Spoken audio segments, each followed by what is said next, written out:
Hello my dear students, I hope all of you are doing good. Today let's start our discussion on the question answers for class 9th.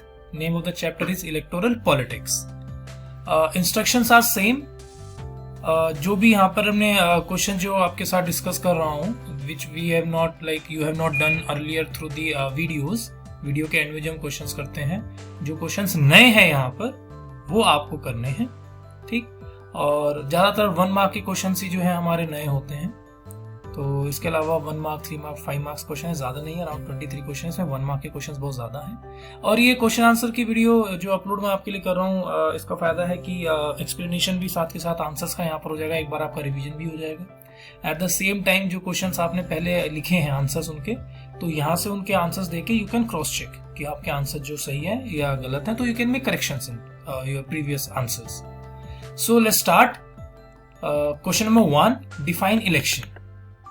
It is a mechanism by which people choose their representatives at regular intervals. मतलब क्या है कि election एक process है, एक mechanism है जिसकी help से लोग जो है अपने रिप्रेजेंटेटिव को चुनते हैं after regular interval time. India में जो रेगुलर इंटरवल है that is 5 years for Lok Sabha. Define constituency. अब कॉन्स्टिट्यूंसी क्या होती है? कॉन्स्टिट्यूंसी क्या होती है कि एक कंट्री को इलेक्शन के पर्पज से अलग अलग पार्ट्स में ज्योग्राफिकल एरिया में डिवाइड कर दिया जाता है। हर जो ये ज्योग्राफिकल एरिया डिवाइड किया जाता है इसको कॉन्स्टिट्यूंसीज या इलेक्टोरल कॉन्स्टिट्यूंसीज बोलते हैं। इस एरिया से एक एमपी और एमएलए चुना जाता है, ठीक है। और the voters who live in an area elect one representative, ठीक है। Question number 3, what is a voters list? Voter list होती है कि जितने भी एलिजिबल वोटर होते हैं एक एरिया के, बेसिकली अबव 18 ईयर्स, क्योंकि हिंदुस्तान में सिर्फ एज है, डेमोक्रेसी के अंदर जो वो एज ही कंसिडरेशन होता है जिसके बेस पर आदमी को राइट टू वोट दिया जाता है। इसके अलावा कोई भी उसका जेंडर है, सोशल स्टेटस, इकोनॉमिक स्टेटस, वो कोई मैटर नहीं करता है। So what is the voter list? The list of those who are eligible to vote is prepared much before the election and given to everyone. This list is officially called the electoral roll and is commonly known as voters list, ठीक है। तो चलिए अब हम आगे बढ़ते हैं। Question number 4, how many seats are reserved for SC and STs in the Lok Sabha? Lok Sabha के साथ हमने रिजर्व कॉन्स्टिट्यूंसी भी देखा था कि कुछ कॉन्स्टिट्यूंसी जो है रिजर्व कर दी जाती हैं पर्टिकुलर माइनॉरिटी के लिए। तो एससी के लिए लोकसभा के अंदर जो सीट रिजर्व है they are 84 seats. For ST number of reserve seats are 47। Next one is how many seats are reserve for women in local bodies? ये हमेशा ध्यान रखना कि जब हम लोकल बॉडीज पे जब हम वुमेन के रिजर्वेशन की बात करते हैं तो वुमेन को जो रिजर्वेशन हमने दिया है वो सिर्फ लोकल लेवल पर ही दिया है। लोकल लेवल मतलब ग्राम पंचायत या हम म्युनिसिपैलिटीज की बात करते हैं। Then answer is 1/3 of the total seats, जिसको बात तो 33% रफली आता है। Next one is question number 6, into how many constituencies is country divided for Lok Sabha election? Answer is 543 constituencies. Question number 7, what is the principle of universal adult franchise? Universal adult franchise क्या होता है? Universal adult franchise का मतलब होता है कि एक देश में जितने भी एलिजिबल वोटर्स हैं, जैसे मैंने आपको बताया कि कितना साल होता है, 18 साल एंड अबव, तो जितने भी एलिजिबल वोटर होते हैं they all should have right to vote, वो बोला जाता है यूनिवर्सल एडल्ट फ्रेंचाइज। तो आंसर पढ़ लेते हैं। It means that all the citizens above 18 years of age should have right to vote and everyone should have one vote and each vote should have equal value। ये हम chapter 1 में what is democracy, why democracy अंदर एक democracy का important feature के रूप में भी पढ़ चुके हैं, that each vote should have equal value. What is a ballot paper? देखिए अभी तो इलेक्ट्रॉनिक वोटिंग मशीन से जो होता है वोट दिया जाता है, लेकिन इससे पहले बैलेट पेपर यूज किया जाता था जिसमें एक कैंडिडेट का चुनाव चिन्ह, उसका पार्टी का नाम लिखा होता था, चुनाव चिन्ह लिखा होता था, हमें उस पर स्टैंप लगाकर उसको फोल्ड करके हम डाल देते थे बैलेट बॉक्स के अंदर। A ballot paper is a sheet of paper on which the names of the contesting candidates along with the party's name and symbols are listed, ठीक है। अब आज के टाइम में हम इलेक्ट्रॉनिक वोटिंग मशीन की हेल्प से जो है इलेक्शंस करवाते हैं, ठीक है। तो ये ज़्यादा आसान हो गया है कि एक इलेक्ट्रॉनिक वोटिंग मशीन होगी, वो सारा जो है मेमोरी कार्ड के अंदर फीड होता जाता है। इससे पेपर की बर्बादी भी बचती है, थोड़ा सा हम कह सकते हैं कि टाइम भी बचता है, काउंटिंग के टाइम पे जल्दी काउंटिंग कंप्लीट हो जाती है। It is a machine that shows the names of the candidate and the party symbol. This machine is use to record votes, जैसे बैलेट पेपर में किया जाता था, अब वो काम जो है आपका इलेक्ट्रॉनिक वोटिंग मशीन के थ्रू किया जाता है। Question number 10, who can be denied the right to vote? Right to vote deny करने के जो होते हैं सिर्फ आपके 2 ही रीजन हो सकते हैं, criminals and person with unsound mind. Unsound mind मतलब कह सकते हैं कोई पागल आदमी है जिसको पागल डिक्लेयर कर दिया गया है, स्टेबल नहीं है माइंड से, तो criminal and person with unsound mind can be denied the right to vote. Fine. चलिए आगे बढ़ते हैं। Question number 11, what is booth capturing? Booth capturing होगी किसी पर्टिकुलर पार्टी के जो सपोर्टर्स हैं वो किसी भी बूथ को कैप्चर करके अपनी इच्छा से जबरदस्ती लोगों से या तो वोट डलवाते हैं या अपनी इच्छा से खुद एक ही पार्टी के फेवर में वोट डालते रहे। Then they answer read out कर लेते हैं। Supporters or hire musclemen of party and candidates gain physical control over a polling booth and cast false votes by threatening everyone or by preventing genuine voters from reaching the polling booth। तो ये तरीका हमारा होता है booth capturing. Question number 12, when does the term of all elected representatives come to an end? जैसे अभी हमने बताया था इलेक्शन की डेफिनेशन में after regular interval of time, तो इंडिया में कितने टाइम के बाद जो इलेक्टेड रिप्रेजेंटेटिव का जो टर्म होता है वो खत्म हो जाता है। Answer is 5 years। Question number 13, why do we need elections? Explain। भाई इलेक्शंस की मदद से क्या होता है, एक वोटर ना बहुत सारी चॉइस जो है अपनी वो डिसाइड करता है। They make many choices. पहला कि who will make laws for them, they can choose that who will form the government and take major decisions for them, they can choose the party whose policies will guide the government and law making। तो ये सारी जो choices होती हैं वो एक voter election की help से ही जो है कंप्लीट करता है। तो इसीलिए हम कहते हैं कि हमें इसी चॉइस को पूरा करने के लिए या इन कामों को पूरा करने के लिए इलेक्शंस की जरूरत होती है। Question number 14, what legal declarations are required to be submitted by each candidate who wishes to contest an election? So मतलब जब आप नॉमिनेशन फिल करने जाते हो ना, तो आपको कौन कौन सी डिक्लेरेशन जो होती है वो डिक्लेयर करना होता है, जो फॉर्म भरना होता है उसमें क्या क्या आपको चीजें जो होती है बतानी पड़ती है, डिक्लेरेशन देनी पड़ती है। Every candidate has to make a legal declaration giving full details of serious criminal cases pending against the candidate, details of the assets and liabilities मतलब पैसा कितना है, प्रॉपर्टी कितनी है of the candidate and his और her family, and education qualification of the candidate. ठीक है, तो these are the declaration given by a candidate while he और she wishes to contest the election. Question number 15, what are code of conduct for elections in India? Code of conduct होता है कि मतलब जब आप कोई भी काम करते हैं तो उसके नियमावली क्या होता है, उसके नियम कायदे कानून क्या होंगे। आप इलेक्शन कंटेस्ट कर रहे हैं तो उसके लिए कोड ऑफ कंडक्ट आपका क्या होगा, आपको कौन कौन से नियम फॉलो करने होंगे। All the political parties in our country have agreed to a model code of conduct for elections campaign. According to this no party or candidate can, तो ये जो 3 है ये कोड ऑफ कंडक्ट है। That no party or candidate can use any place of worship for election propaganda, कि जो धार्मिक स्थान हमारे होते हैं उनको हम इलेक्शन प्रोपेगेंडा के लिए यूज नहीं करेंगे। They will not use government vehicles, aircraft and officials for elections। Government की जितनी भी सामग्री है, व्हीकल्स है, एयरक्राफ्ट है, गवर्नमेंट ऑफिसर्स हैं, उनका हम इस्तेमाल अब वोट मांगने के लिए नहीं करेंगे। Once elections are announced, minister shall not lay foundation stone of any project. मतलब जब एक बार डेट ऑफ इलेक्शन जो होती है वो डिक्लेयर हो जाती है तो उसके बाद कोई नया उद्घाटन या कोई नई स्कीम जो होती है वो लॉन्च नहीं की जाती है। ठीक है, तो once elections are announced, minister shall not lay foundation stones of any project, take any big policy decisions और make any promises of providing public facilities. तो ये जो है आपकी कुछ कोड ऑफ कंडक्ट होती है that every candidate has to follow. Question number 16, how is campaigning done for election in India? देखिए पहले तो बात करते हैं कैंपेनिंग की जरूरत क्यों होती है। जैसी बात है कि कोई भी पार्टी जो है या कोई भी कैंडिडेट इलेक्शन लड़ना चाहता है तो बताएगा कि मैं क्या करना चाहता हूँ, मेरी प्लानिंग क्या है, मेरे फ्यूचर प्लानिंग है, तो इसलिए उसको कैंपेनिंग करना होता है। दूसरा, अगर कोई गवर्नमेंट पहले से रूल में है और दोबारा से इलेक्शन लड़ना चाहती है तो लोगों को बताता है कि उन्होंने अपने अच्छे अच्छे काम या पिछले 5 साल में क्या किया है, तो लोगों को अवेयर करवाते हैं एक्चुअली। ठीक, तो दिस इज द कैंपेनिंग। अब how is campaigning done for the election वो हम रीड आउट कर लेते हैं। In our country election campaigns take place for a 2-week period between the announcement of the final list of candidates and the date of polling। 2 week के बीच में होती है। During this period the candidates contact their voters, political leaders address election meetings and political parties mobilize their supporters। अपने supporters को बोलते हैं कि आप जाके हमारी कैंपेनिंग करो, लोगों को हमारे काम के बारे में बताओ, लोगों को इकट्ठा करो ताकि वो हमें वोट दे सके। This is also the period when newspapers and television news are full with election related stories and debates। ये हम देखते हैं प्राइम टाइम पे इलेक्शन के आसपास ये डिबेट हमेशा चलती है। In election campaigns, political parties try to focus public attention on some big issues। They want to attract the public to that issue and get them to vote for their party on that basis। जो मैंने आपको बताया कि अपनी policies बता के कुछ issues बता के उनके बेस पर वोट मांगने की कोशिश करती है। अब हमारा जो अगला क्वेश्चन है that is very important, what is election commission, who appoint the chief election commissioner and how he or she can be removed।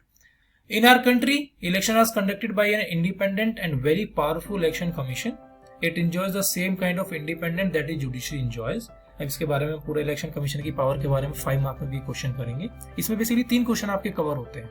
Election commission क्या है, कौन चीफ इलेक्शन कमिश्नर सीईसी को इलेक्ट करता है और कैसे वो अपनी पोस्ट से हटाया जा सकता है।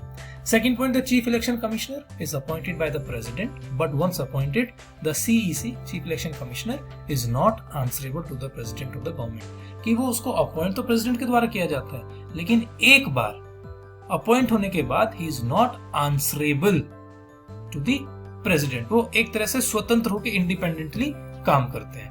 पॉइंट नंबर 3 है कि उनको कैसे रिमूव किया जा सकता है। Even if the ruling party of the government does not like what the election commissioner और the commission is doing, it is virtually impossible for it to remove the CEC. हम सीईसी को remove नहीं कर सकते हैं, ठीक है, वो क्योंकि वो इंडिपेंडेंटली काम करेगा, प्रेशर में काम करेगा कि कोई भी उसको रिमूव कर सकेगा, तो इंडिपेंडेंटली वो काम नहीं कर पाएंगे।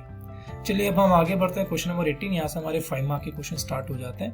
Discuss the 3 merits and 3 demerits of political competition. Political competition क्या है कि जितने भी लोग इलेक्शन लड़ते हैं कैंडिडेट्स, ओके, कंपटीशन है उनके बीच, तो उसको बोलते हैं पॉलिटिकल कंपटीशन। तो पॉलिटिकल कंपटीशन की मेरिट और डीमेरिट्स, वैसे जनरली या तो 2 मेरिट या 3 डीमेरिट पूछ ली जाएंगे, या 3 मेरिट या 2 डीमेरिट पूछ ली जाएंगी। हम 3 यहाँ पर डिस्कस कर लेते हैं 5 मार्क्स के हिसाब से। पहले हम मेरिट्स की बात करते हैं। In an ideal world, all political leaders know what is good for the people and are motivated only by desire to serve them. They want to remain in power to get power and position for themselves। ठीक है, कि वो जो motivate है अच्छा काम करने के लिए, अच्छा काम करेंगे तभी लोग उनको वोट देंगे, वो पावर में रहना चाहते हैं, तो ये इसका मेरिट है कि वो इसकी वजह से इंस्पायर होकर हमेशा अच्छा काम करते रहेंगे।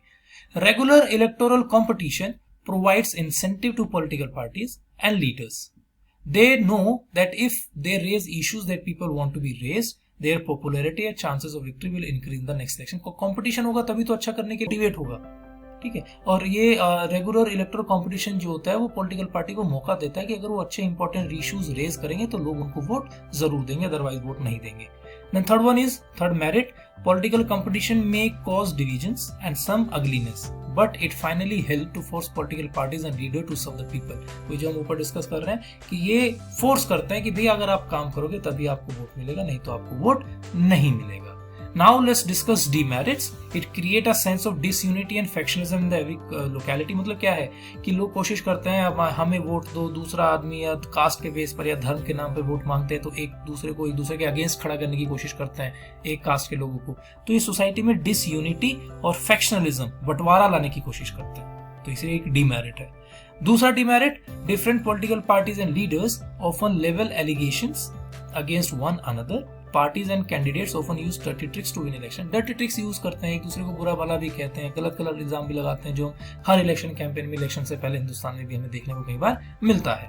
Some people say that this pressure to win electoral fights does not allow sensible long-term policies to be formulated। तो चलिए अब आगे बढ़ते हैं। Question number 19, that is discuss the minimum conditions for democratic election से डिटेल, कि किसी भी इलेक्शंस को हम डेमोक्रेटिक कैसे कहेंगे, उसके लिए क्या मिनिमम कंडीशन होनी चाहिए, तो वो हम डिस्कस करते हैं। Very important question from the examination point of view, ठीक, ये हमने बहुत ही डिटेल में पढ़ा हुआ है डिस्कशन के दौरान। अब 1 by 1 ये 5 पॉइंट डिस्कस कर लेते हैं। First, everyone should be able to choose. This means that everyone should have 1 vote and every vote should have equal value. मतलब क्या है कि everyone should be able to choose, मतलब सबके पास राइट टू वोट होना चाहिए। Second, there should be something to choose from. अगर हमने किसी को राइट टू वोट या राइट टू चूज दे दिया, लेकिन हमने उसको ऑप्शन नहीं दिए, सिर्फ एक ही ऑप्शन दिया, तो राइट टू चूज देने का फायदा नहीं होगा, वो एक कंपल्शन हो जाएगा कि हमने एक चीज दे दी है तो यू कैन नॉट ऑप्ट। तो इसीलिए हमारे पास ऑप्शन होने चाहिए 2 या 2 से ज्यादा। There should be something to choose from. Parties and candidate should be free to contest elections and should offer some real choice to the voters.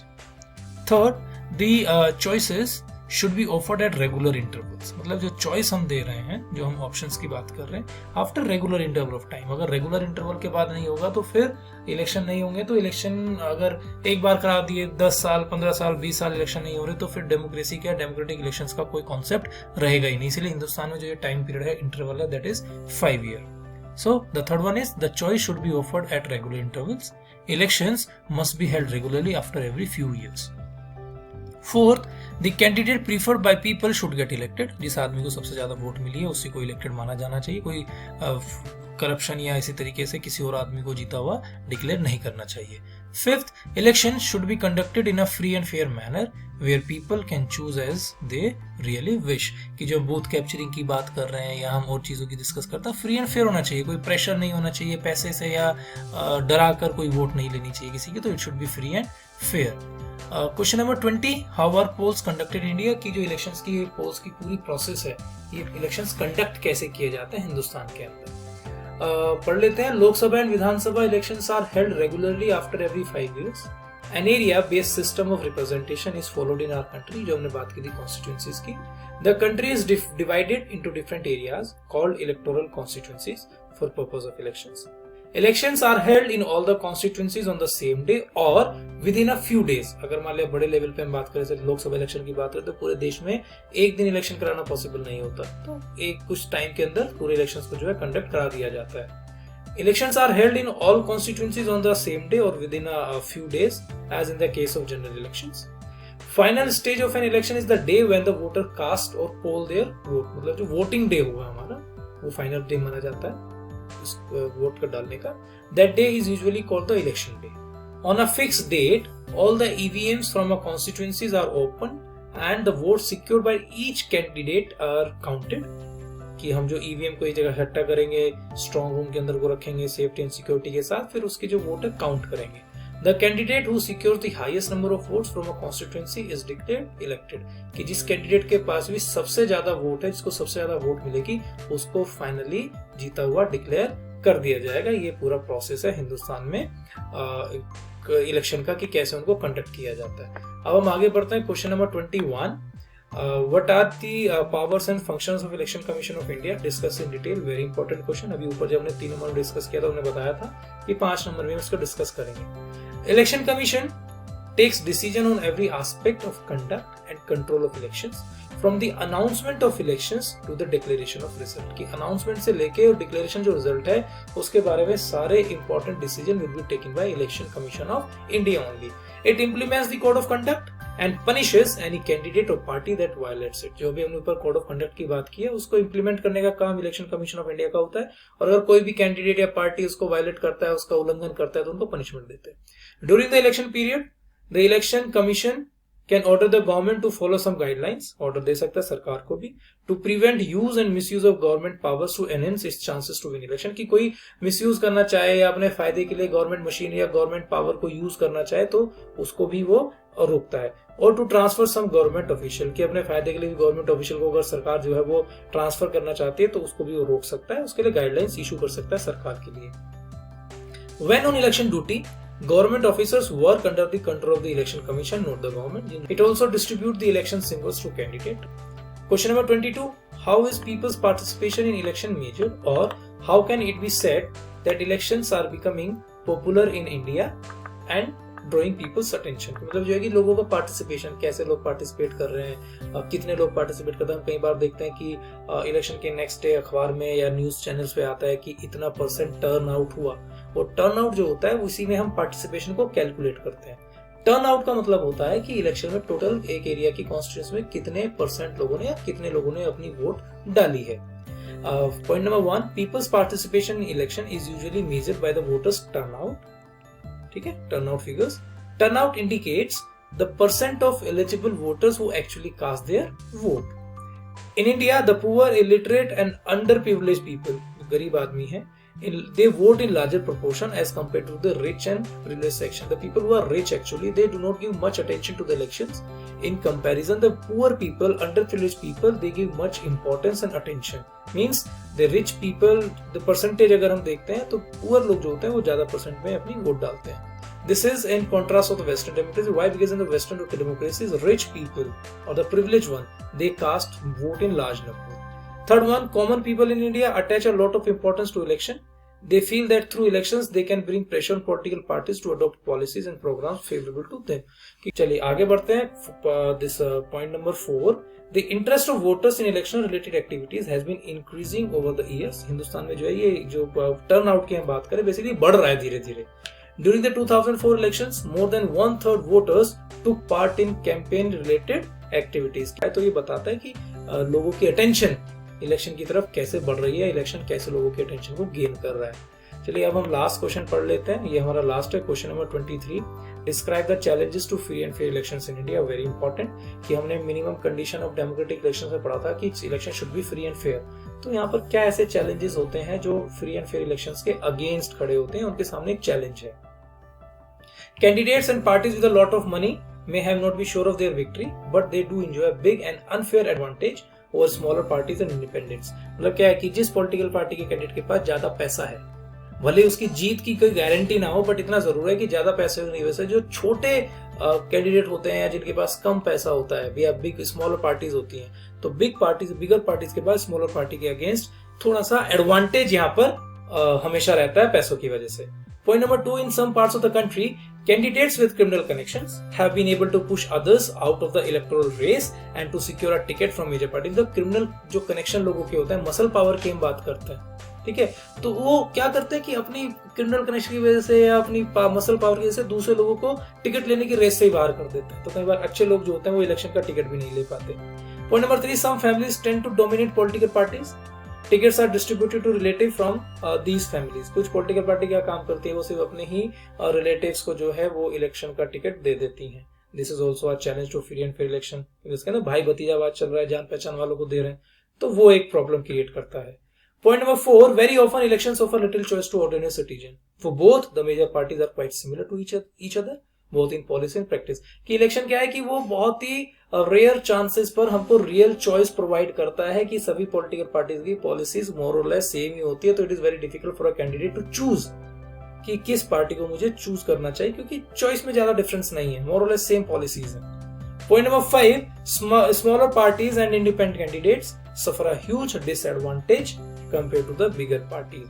Smaller parties है, independent candidate, कई बार क्या होता है कि भले इंडिपेंडेंट कैंडिडेट है वो अच्छा भी होगा, लेकिन लोग बड़ी पॉलिटिकल पार्टी का नाम, उसका चुनाव चिन्ह देख के आदमी कैंडिडेट को वोट डाल देते हैं, चाहे वो कैंडिडेट को जानते भी या नहीं जानते, वो अच्छा हो या बुरा हो। तो इसका जो है डिसएडवांटेज हमेशा स्मॉलर पार्टीज या इंडिपेंडेंट कैंडिडेट्स को देखने को मिलता है। So my dear student, now we are done with this chapter question answer. जैसे मैंने आपको कहा कि just kindly go through the video और अपने जो पहले आंसर्स आपने किए हैं उनमें करेक्शन कर लीजिएगा, और जो आंसर्स आपने नहीं किए हैं, जो नए हैं आपके लिए क्वेश्चंस, उनको आप अपनी नोटबुक में कंप्लीट करेंगे। If you have any doubt always feel free to ask. So just take care, खुश रहो। Thank you so much, thank you.